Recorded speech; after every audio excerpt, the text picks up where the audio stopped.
Self study वगैरह काम करना चाहिए। तो वो बच्चा जो है सरप्राइज हो गया कि यस ये सर तो बिल्कुल सही बात कर रहे हैं रियलिटी में। भैया अभी तो हाइपोथेटिकल चीजें बता रहा था, मैं उसका कैसे जवाब दे सकता हूं। सर कोई भी बच्चा, आप तो डॉक्टर हैं सर, आपने एमबीबीएस किया है, एक बच्चा 24 घंटे 10 दिन तक नहीं सोया और खाना नहीं खाया तो मुझे नहीं लगता सर वो सर्वाइव ही नहीं कर पाएगा। तो सर्वाइवल इशू ही दिक्कत आ जाएगा उसके लिए। तो ऐसा नहीं करना है बच्चों, न खाऊंगा न पीऊंगा न सोऊंगा फिर अब पढ़ूंगा जान लगा दूंगा। आज के सेशन के बाद आपको ऐसा नहीं करना है। मगर जो गलत काम आप कर रहे हैं बच्चों, वो गलत काम को एक लिस्टेड करो ना यार। सुबह 6 बजे आप जगते हो, 6 बजे जगने के बाद 6 से 7 क्या किया, 7 से 8 क्या किया, रात के 12 बजे तक का शेड्यूल बनाकर देखो क्या कर रहे हो, एक्चुअली आप क्या कर रहे हो वो बनाकर देखो। और सर अगर 3 दिन बच्चा ये लिख ले तो उसको खुद को अपने पाप नजर आ जाएंगे, और अगर उन पापों को नहीं करेगा तो मुझे लगता है उसके सिलेक्शन को कोई नहीं रोक सकता। क्योंकि यहां पर सर हमारे केमिस्ट्री और फिजिक्स की अगर मैं बात करूं तो मैंने अक्सर देखा है कि केमिस्ट्री और फिजिक्स के अंदर बच्चे जो है आईआईटी का किताब लेके घूम रहे हैं, ठीक है, और लग रहे हैं क्वेश्चन सॉल्व करने में। बच्चों मेरा आपको सजेशन है कि आईआईटी और मेडिकल एग्जाम, नीट और मेडिकल एग्जाम जो है बहुत ही डिफरेंट एग्जाम है। दोनों का टेम्परामेंट अलग है, दोनों एग्जाम के लिए आपका आईक्यू लेवल अलग है, सब कुछ अलग है। वहां पर बच्चों आज बहुत बड़ी बात मैं आपको बताता हूं, आईआईटी और मेडिकल एग्जाम में डिफरेंस क्या है। आईआईटी सर अभी भी बहुत सारी चीजें डिस्कवर होना बाकी है। डिस्कवर मैं तो कहूंगा आंखों में वो चिप लगना बाकी है जिससे हमने ऐसे किया और बोर्ड का स्क्रीनशॉट आ गया। मुझे लगता है सर कुछ तो होगा, कोई चश्मा आएगा, ऐसा कुछ तो होगा सर। बिल्कुल सर। तो नई चीजें डिस्कवर होना अभी बाकी है। तो बच्चों जो आईआईटी का एग्जाम होता है, जो आईआईटी जेईई एडवांस का एग्जाम होता है, उसमें आपको सारे क्वेश्चन नहीं करने होते हैं। तो उसमें क्या होता है, मान लीजिए आपको 100 क्वेश्चन करने हैं, तो मुझे ऐसा लगता है 30, 35, 40 नंबर लाने वाला बच्चा जो है आईआईटी जेईई एडवांस एग्जाम को सेलेक्ट कर जाता है। समझ रहे हैं आप। और जब आईआईटी जेईई एडवांस एग्जाम को वो सेलेक्ट कर जाता है तो समस्या क्या आ जाती है, समस्या यही आती है कि वो आईआईटी जेईई एडवांस को सेलेक्ट कर लिया। ऐसा क्यों? क्योंकि बच्चा उसे उस पेपर में कुछ नया सोचना है। तो जब एग्जामिनर जो पेपर सेट करता है वो आपसे ये कहना चाहता है जितना सोच सकता है नया सोच, क्योंकि तुझे अभी बहुत कुछ सोचना बाकी है, हिंदुस्तान के लिए बहुत कुछ करना है। इसीलिए आईआईटी का पेपर अलग होता है, कुछ अलग सोचना होता है। बट अगर हम मेडिकल के एग्जाम की बात करें तो सर अगर ऑपरेशन जो है ऐसे कट करना सिखाया है, तो एक पेशेंट हमारे सामने आ गया, इमरजेंसी केस आ गया, तो हमें जो भी करना है जल्दी करना है, विद एक्यूरेसी करना है। तो वहां पर हमें फास्ट करना होता है और विद एक्यूरेसी करना होता है। तो इसीलिए जो मैं समझ पा रहा हूं, तो मेडिकल एग्जाम बच्चों अलग है, आईआईटी एग्जाम अलग है। अगर ऐसा होता तो आप लास्ट 10 इयर्स के आईआईटी एडवांस के पेपर उठाओ और लास्ट 10 इयर्स के national level medical exam AIPMT और नीट के पेपर उठाइए, दोनों में जमीन आसमान का अंतर है। तो वो सारे विद्यार्थी जो अभी भी आईआईटी की किताबें लेकर घूम रहे हैं, भाई साहब उन्हें साइड में रख दें, और फिर भी नहीं मानते तो जो हमारे विद्यार्थी हैं वो उन्हें और 2-4 किताबें दे दें, क्योंकि वो खुद ही अपना सिलेक्शन मेडिकल में नहीं कराना चाहते हैं। तो जो मेडिकल में नहीं कराना चाहते हैं, तो बच्चों हमारे लिए मेडिकल एग्जाम के लिए एक बुक जो है नेशनल लेवल पर जो दी हुई है वो है एनसीईआरटी केमिस्ट्री, एनसीईआरटी फिजिक्स। इस दोनों बुक को बच्चों अगर आप कॉन्सेप्चुअली जाकर चीजों को कवर करें, कॉन्सेप्चुअली जाकर अगर चीजों को कवर करें, तो मुझे लगता है बच्चों आप बहुत अच्छा कर सकते हैं। क्योंकि इस बुक के इर्द गिर्द मगर कॉन्सेप्ट क्लियरिटी आपके पास होनी चाहिए। सिर्फ एनसीईआरटी पढ़कर मुझे नहीं लगता आप जो है उस बुक पर जो है महारत हासिल कर सकते हैं। मगर यहां पर आपको क्या करना है, जो भी गाइड, जो भी कोच आपको गाइड कर रहा है, चाहे वो ऑर्गेनिक केमिस्ट्री कर रहा है, इनऑर्गेनिक कर रहा है, फिजिकल कर रहा है या फिजिक्स कर रहा है, तो उस कोच को पता होना चाहिए कि एक्चुअली एग्जाम में क्या आता है। सर अक्सर मैंने बच्चों को देखा है, सर हमारे कोच ने ये बोला है, सर क्या पता आ गया तो, फिजिक्स केमिस्ट्री की बात कर रहा हूं सर, क्या पता आ गया तो। और सर वो ऐसे ऐसे क्वेश्चन कई बार बच्चों की नोटबुक में इकट्ठे हो जाते हैं जो एक्चुअली पिछले 10 सालों से उसका नीट और एआईपीएमटी से कोई लेना देना नहीं है। इसके बारे में अब मैं अपनी बात को खत्म करता हूं सर। तो वो टीचर जो है वो चला रहा है, क्या पता आ गया तो, क्या पता आ गया तो, क्या पता आ गया तो। भाई साहब अभी तो टीचर को ही नहीं पता क्या आता है एग्जाम के अंदर। समझ रहे हैं सर आप? अभी तो उसको जो है एक बेस्ट गाइड की जरूरत है भाई साहब। अगर आपको लगता है क्या पता आ गया, तो फिर तो मैं तो कहता हूं हिस्ट्री भी कराओ, क्या पता आ गई तो क्या पता आ गई तो ऐसा नहीं करना है बच्चों। तो एक राइट कोच अगर आपको जो है कोचिंग दे या आपको गाइड करे, तो आप जो है अपनी मंजिल को जरूर पा सकते हैं। सर आप कुछ कहना चाह रहे थे? मैं सर इस बात में कहना चाह रहा हूँ, जैसे अभी आपने बीच में एक बहुत अच्छी बात बोली कि आपने आईआईटी एडवांस और अपने मेडिकल के एग्जाम का डिफरेंस बच्चों को बताया। देखिए ये बात तो ठीक है कि आईआईटी के अंदर आगे बहुत चीज़ें सोचनी है और बहुत कुछ डिस्कवर करना है। हाँ, मैं मानता हूँ मेडिकल प्रोफेशन के अंदर भी ऐसा है कि अभी बहुत सारी चीज़ें और भी आगे पता चलेंगी, उसमें भी रिसर्च होती है, सब कुछ होता है। लेकिन मेनली अगर देखा जाए तो एप्लीकेशन बेस्ड ज़्यादा है कि आपके पास अभी मैक्सिमम नॉलेज इकट्ठी है, उसकी एप्लीकेशन प्राइमरी थिंक है।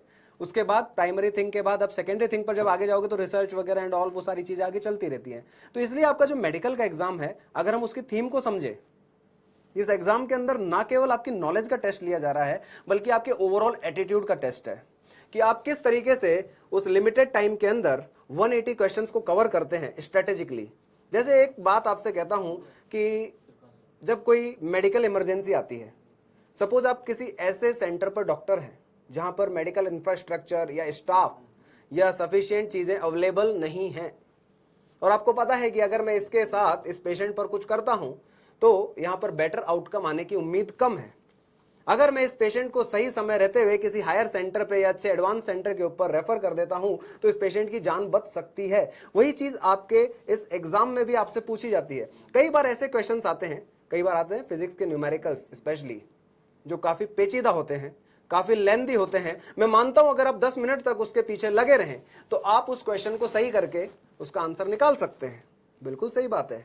लेकिन उसके अंदर एक रिस्क ये भी तो है कि उस क्वेश्चन को सॉल्व करने के चक्कर में आप अपना टाइम मैनेजमेंट नहीं कर पाए और लास्ट में आपने कुछ 10 इजी क्वेश्चन छोड़ दिए, यानी उस एक क्वेश्चन के टाइम के चक्कर में आपने 10 इजी क्वेश्चन छोड़ दिए, छूट गए, आपको टाइम नहीं मिला, उसका कितना जबरदस्त रिग्रेट होगा। यानी आपको यहां पर एक एटीट्यूड ये भी होना चाहिए कि स्किप करना है। स्किप करना इन द सेंस कि ये एक इमरजेंसी सिचुएशन है, मैं इसे डील कर सकता हूं लेकिन मेरे पास अभी उतना टाइम या इंफ्रास्ट्रक्चर या अवेलेबल स्टाफ नहीं है, तो आपको क्या करना होता है, उस पेशेंट को हायर सेंटर पे अर्जेंटली रेफर करना होता है। वही चीज आपको यहां करनी होती है। अगर आपको किसी क्वेश्चन को देखकर लग रहा है कि ये क्वेश्चन पेचीदा है, मैं इसे सॉल्व तो कर सकता हूं, मेरे कॉन्सेप्ट में तो है, लेकिन मुझे इसमें टाइम लगेगा, तो आपको एट दैट टाइम उस क्वेश्चन को स्किप करना है। हो सकता है आपको लास्ट में जब टाइम मिले आप उसको फिर से रिव्यू कर लें, लेकिन फिलहाल आप उसके ऊपर ज्यादा टाइम इन्वेस्ट ना करें, क्योंकि उस टाइम इन्वेस्ट करने के चक्कर में हो सकता है आपके 10 इजी क्वेश्चन छूट जाएं। तो that exam, this exam is not about your knowledge, ठीक है? ये नॉलेज का एग्जाम नहीं है। नॉलेज तो क्या है, बहुत बेसिक सा सिलेबस है। ये एग्जाम है आपके टाइम मैनेजमेंट का, ये एग्जाम है आपके एटीट्यूड का, तो आपको उन चीजों का भी ध्यान रखना है, ठीक है? तो अभी इसके बारे में और बात करेंगे, लेकिन सर मैं आपसे ये पूछना चाहता हूं कि ऑर्गेनिक केमिस्ट्री, तो उसके बारे में तो आप सर पढ़ाते ही हैं, बच्चों को एक इनऑर्गेनिक केमिस्ट्री के बारे में थोड़ी सी कुछ बातें रहती हैं हमेशा मन में कि इसमें एक्सेप्शंस हैं, इसमें याद करने वाली बहुत सारी बातें हैं और ऐसा वैसा, इसमें तो बहुत चीजें याद करनी पड़ती है ऑब्वियसली। सर इनऑर्गेनिक केमिस्ट्री के बारे में अगर मैं बताऊं, जो लास्ट 10 इयर्स का जो ट्रेंड रहा है, अगर उस लास्ट 10 सालों के ट्रेंड की अपन बात करें तो जो अपने ब्लॉक्स हैं, जितने भी ब्लॉक्स हैं, अब तक सर अराउंड 90 अबव क्वेश्चन वहां से आ चुके हैं लास्ट 10 इयर्स में, चाहे वो नीट एग्जाम हो बच्चों, चाहे AIPMT एग्जाम हो। तो ये ब्लॉक्स आपको बहुत अच्छे से होने चाहिए। Chemical bonding, coordination and P block. Coordination, chemical bonding बहुत ही कॉन्सेप्चुअल बातें करते हैं बच्चों इसके अंदर अपन, और जब कॉन्सेप्चुअल बात इसके अंदर करते हैं तो सर मुझे नहीं लगता जो है अगर एक बार कॉन्सेप्ट यहां पर लगा दिया जाए तो दिक्कत नहीं है। मगर कोऑर्डिनेशन कंपाउंड के बारे में अगर हम देखें तो सर ये चैप्टर 3 कैटेगरी में डिवाइड होता है। एक स्टार्टिंग वाला पोर्शन नॉमेनक्लेचर, दूसरा पोर्शन VBT CFT एंड तीसरा पोर्शन आइसोमरिज्म। अब कोई स्टूडेंट इसी चैप्टर पे डिपेंड होकर गया फिर भी उसका क्वेश्चन गलत हुआ है, तो इसका सर सबसे बड़ा रीजन क्या है? अगर उस स्टूडेंट ने 5 टाइम रिवीजन किया, 5 टाइम रिवीजन किया, तो 5 टाइम रिवीजन में उसका ये मान के चलिए सर वो कोऑर्डिनेशन में स्टार्टिंग के 2 टॉपिक तक ही पहुंचा, लास्ट वाले टॉपिक तक आइसोमरिज्म में पहुंचा ही नहीं, और वो वीक रह गया उसका। और जब वो वीक रह गया तो क्वेश्चन वहां से आ गया, अब निपट गया वो। तो इसीलिए बच्चों मेरा सजेशन क्या है आपको कोऑर्डिनेशन के लिए, अगर आपने 3 रिवीजन फ्रंट से किए हैं तो 3 रिवीजन बैक से भी कीजिए, ताकि वो भी जो है कॉन्सेप्ट क्लियरिटी के साथ अच्छे से हो जाए, आगे से और पीछे से। और सर मैंने अक्सर देखा है, मैं खुद जब पढ़ता था, क्योंकि इन एग्जाम के थ्रू अपन भी निकले हैं सर, ये एग्जाम अपन ने भी दिए हैं, चाहे वो कॉम्पिटिटिव एग्जाम हो, मेडिकल एग्जाम हो या फिर IIT एग्जाम हो। तो इन एग्जामों में बच्चों हमने क्या देखा है कि जब अगर आप अपना रिवीजन फ्रंट पेज से लास्ट पेज पर कर रहे हैं कॉन्सेप्ट क्लियरिटी के साथ, और अगर आप लास्ट पेज से फ्रंट पेज पर जाएंगे, सर 2-4 लाइनें ऐसी हमें मिलती है कि अरे यार ये तो पता ही नहीं थी। ठीक है, अब आता है सर, आपने बोला कि सर ये चैप्टर रटने वाला है, तो सर इसमें एक चैप्टर है पी ब्लॉक, जिसमें बच्चों की ये धारणा बनी हुई है कि ये रटने वाला है। मगर सर जो एक्सपर्ट जिनके साथ मैंने पढ़ाया, और मैं खुद भी चैप्टर की जो समझ रखता हूं बच्चों, तो अगर इन चीजों को आप जो है अपने फिजिकल केमिस्ट्री से कनेक्ट करके, केमिकल बॉन्डिंग से कनेक्ट करके, अगर इसके रीजंस पता लगे, तो सर ये समझ के रटने वाला है। अगेन सर आपका बायोलॉजी वाला कॉन्सेप्ट यहां पे लग जाता है, रटने वाला और समझ के रटने वाला। और जो समझ के रटने वाला चैप्टर होता है बच्चा पी ब्लॉक, तो वहां पर फिर चीजें लॉन्ग टर्म तक आपको याद रहती है, और लॉन्ग टर्म पे जाने पर आपको फायदा देती है। तो आप ऐसा कर सकते हैं, पी ब्लॉक बहुत अच्छे से, केमिकल बॉन्डिंग, कोऑर्डिनेशन और सारे ब्लॉक्स उधर से। अगर ये कॉन्सेप्ट क्लियरिटी के साथ आप चलेंगे तो बच्चों आप जो है इस इनऑर्गेनिक केमिस्ट्री को भी बहुत अपनी स्ट्रेंथ बना सकते हैं। अब जैसे जनरली सर, जैसे आप बायो में बता रहे थे, एग्जैक्टली मैं पी ब्लॉक के बारे में बताना चाहूंगा कि पी ब्लॉक एनसीईआरटी है। अब उस एनसीईआरटी के मैं बच्चों को सजेस्ट करता हूं कि आप एक एक पेज को डेली 15 मिनट पढ़िए, जैसे पेपर पढ़ते हैं, रीड करते हैं, कॉन्सेप्चुअल क्लियरिटी है आपके पास, रीड करके उसको पढ़ा, छोड़ दिया। ऐसे पूरा चैप्टर आपने मान लीजिए 10 दिन में पढ़ लिया, फिर 10 दिन में फिर से रीड करिए, फिर 10 दिन में फिर से रीड करिए। तो सर बहुत सारी चीजें ऐसी होती है कि उसके बाद क्या है वो हमें पता लग जाता है। ठीक है ना, जैसे कई बार हम पेपर पढ़ते हैं, सुपरफिशियली हमने पढ़ा, सेकंड टाइम पढ़ा, थर्ड टाइम पढ़ा, फोर्थ टाइम में हमें पता लगता है कि एक्चुअली उस जो टॉपिक है उसकी जान हमें पता लग जाती है। तो एग्जैक्टली बच्चों आप अगर इसको लॉन्ग टर्म तक करते रहेंगे तो वो बहुत अच्छे से हो जाएगा। अब बात आती है बच्चों सर फिजिकल केमिस्ट्री।